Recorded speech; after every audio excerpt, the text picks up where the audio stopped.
What's going on, guys? And welcome back to the Random Video Blog, where every single Friday I, Graham G.S. Matthews, run down my rambling wrestling thoughts, share a few stories, etc., etc. And ahead of Hell in a Cell this upcoming Sunday, today's Random Video Blog will look back at my top 5 least favorite Hell in a Cell matches of all time. Now, a few years ago, I did my top 5, top 7, I forgot what it might have been, favorite Hell in a Cell matches ever, right here on the channel for a Random Video Blog. I think of ahead of Hell in a Cell 2015. So you can check that one out if you'd like. There's a lot of great matches on that list. It's obviously very subjective because it's favorite and not best. It's very rare, though, that I do least favorite match lists like this one. I did my least favorite WWE pay-per-views of all time earlier this year, which did not include Battleground 2017 because I filmed the video before that pay-per-view took place. I think I did that video back in March. And I was thinking what videos I could do for this year's Hell in a Cell installment. So I was thinking, let's just do my least favorite Hell in a Cell matches of all time. And there's not a lot of bad Hell in a Cell matches. And again, don't get this mistaken with worst Cell matches ever. This is my least favorite, so it's very subjective. There might be a few surprises here on the list, nothing too controversial. But I do want to give you my list of my top 5 least favorite Hell in a Cell matches ever. Dating back to the very first one, which, like I've said before, is fucking awesome, so it wouldn't be on here anyway. So let's get started. Coming in at number 5 is from Bad Blood 2003 for the World Heavyweight Championship, inside Hell in a Cell, obviously. Triple H versus Kevin Nash.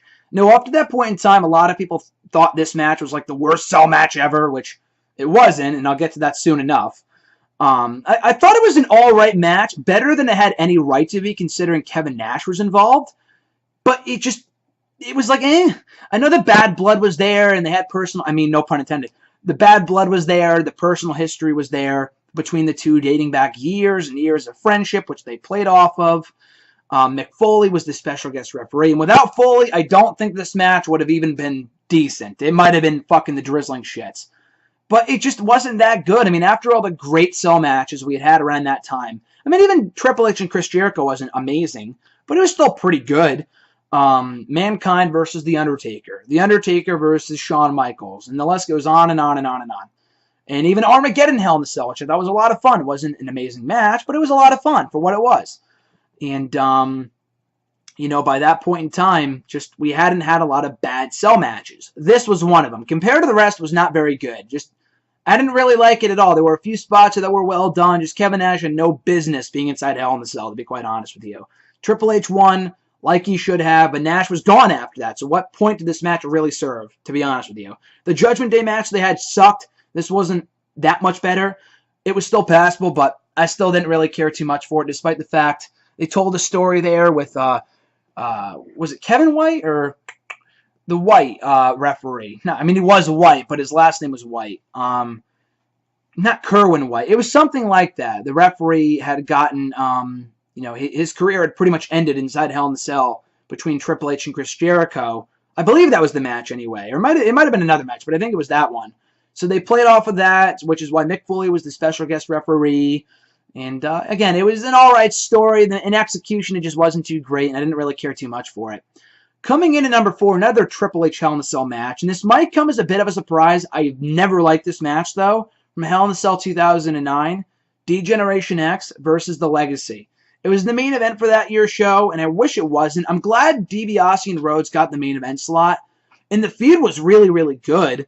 It helped to push forward the future with DiBiase and Rhodes. They wouldn't even win here, so I wasn't really sure what the point of that was. And Legacy broke up like at the onset of 2010.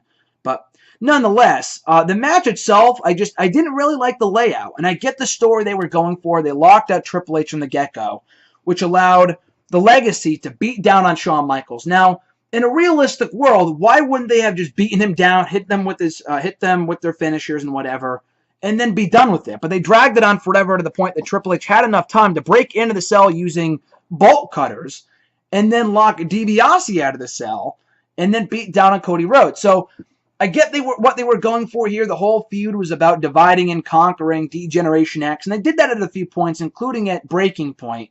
So I liked what they told there, but the match itself, it just dragged on for way too long, with the ending outcome being pretty obvious.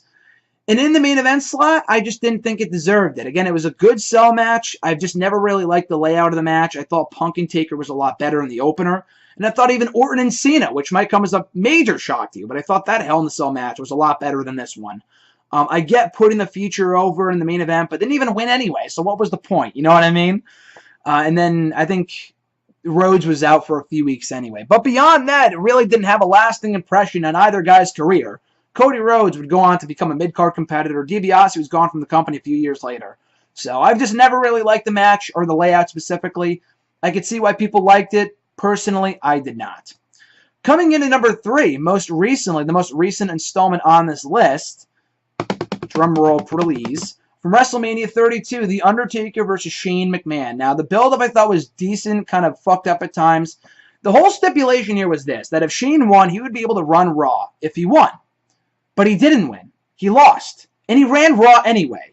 And if Undertaker lost this match, he would never be able to compete at WrestleMania again. Now, it was comical to think that Shane would be able to beat The Undertaker, even if it was with interference, and the likes of Edge, Shawn Michaels, Triple H, CM Punk, Batista, Randy Orton, Ric Flair, and so many others had failed, whereas Shane McMahon, of all people, had succeeded. Like, anyone who honestly thought Shane was winning was out of their mind. I said that going in, I said that coming out of the show, too. Because that was ridiculous to think that Shane was going to beat The Undertaker at WrestleMania. Maybe at any other pay-per-view would be even a stretch then, but especially at WrestleMania. Not only that, so it was hard to care about the match for that alone, because we all knew that Shane wasn't winning. And because of that, the more things changed, the more they stayed the same. Shane ran Raw anyway, but coming out of that match, it was like, fuck, what was the point? Because Raw is still exactly the same. Taker's still not retired, and Shane will not run Raw. He did anyway, but we didn't know that at the time. And the match itself was very boring. It went on for like a half hour. Yes, Shane jumped off. Woo! Like, great spot. It was awesome. Don't get me wrong. And I give him mad props for going through with it. But by and large, 90% of the match was punch, kick, punch, kick. It wasn't entertaining at all. It was very boring. Very, very boring. So I was not a big fan of that match. WrestleMania 32 was a big, in my opinion. I enjoyed it, but it was not a great show, like, at all. And I thought that was a major reason why. Shane and Taker on paper was not all that exciting, and even in execution was just a massive snore fest, a massive snooze fest. So that comes in at number 3 on the list. Here at number 2, from Hell in a Cell 2013, the pay-per-view that is, Randy Orton versus Daniel Bryan. Or no, that was an honorable mention. That was also on the show. But coming in at number 2 was also from that same pay-per-view. I got my installments mixed up here. It was from that same show, but it wasn't Orton and Daniel Bryan. Now, I didn't like that match either, but this one was way worse. CM Punk versus Ryback and Paul Heyman inside Hell in a Cell. Now, you may be asking yourself, why was Paul Heyman inside Hell in a Cell? Well, I'll tell you. CM Punk had spent the better part of 2013 feuding with Paul Heyman. And now, because the feud had pretty much died out at this point, it culminated, it peaked at SummerSlam. And from there, it was awful. They added Ryback to the mix and Curtis Axel, but no one fucking cared. And then when Paul Heyman finally got his comeuppance, when CM Punk finally got his hands on Paul Heyman, it was like, cool. We could have seen that 2 months ago, but it was cool for what it was. In this match, it was technically a handicap match, yes, but Paul Heyman spent the entire match on top of the cell. CM Punk would climb up afterwards and beat the shit out of him, which was kind of cool. But that was it. Like, the match itself sucked. It was Paul Heyman up on top of the cage doing nothing, while CM Punk and Ryback attempted to have a match in the ring. Punk dominated the entire match. Ryback got in very little offense. He was made to look like a complete loser here. So what was even the point? I thought their cell match in 2012, which even that wasn't all that great, was way better than this. This was just a complete disappointment. Punk beats Ryback. He goes on to do nothing. Punk beats up Heyman afterwards, ends the feud finally, but they dragged it on for way too long. And if you were going to continue it, at least bring back Brock Lesnar to have Punk beat him. Or at least have Brock beat Punk again, and then you have Punk beat up Paul Heyman anyway. Like, the real feud was between Punk and Paul Heyman. Paul Heyman wasn't even involved in the match. And then at the very least, they could have put Brock Lesnar back in that slot, because that was when things were really, really good between Punk and Brock heading into SummerSlam. And I love that match. That was a great fucking match. This, not so much. The whole show sucked. But this match did not help matters at all. Number 1, from WrestleMania 15. You knew where I was going with this one. You guys had to have known this was number 1. From WrestleMania, actually, it might have been 14. I could never get it right. I'm pretty sure it was 15 now. The Undertaker versus Big Boss Man inside Hell in a Cell. That whole WrestleMania, I could not care less about. I'm sorry, I didn't. Yeah, 14 was Kane. He faced Kane at 14. 15 was in 99. That was Taker and Big Boss Man, yeah.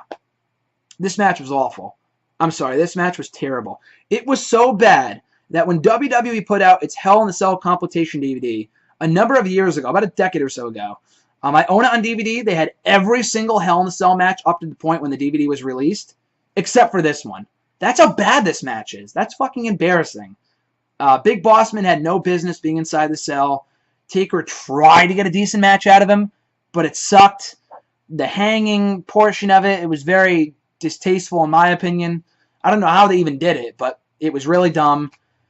It's not a good cell match at all. The whole match sucked. It was just not fun. The whole show was not good in my opinion, except for the main event between Rock and Austin. But beyond that, the show was not good in my opinion. I didn't enjoy it.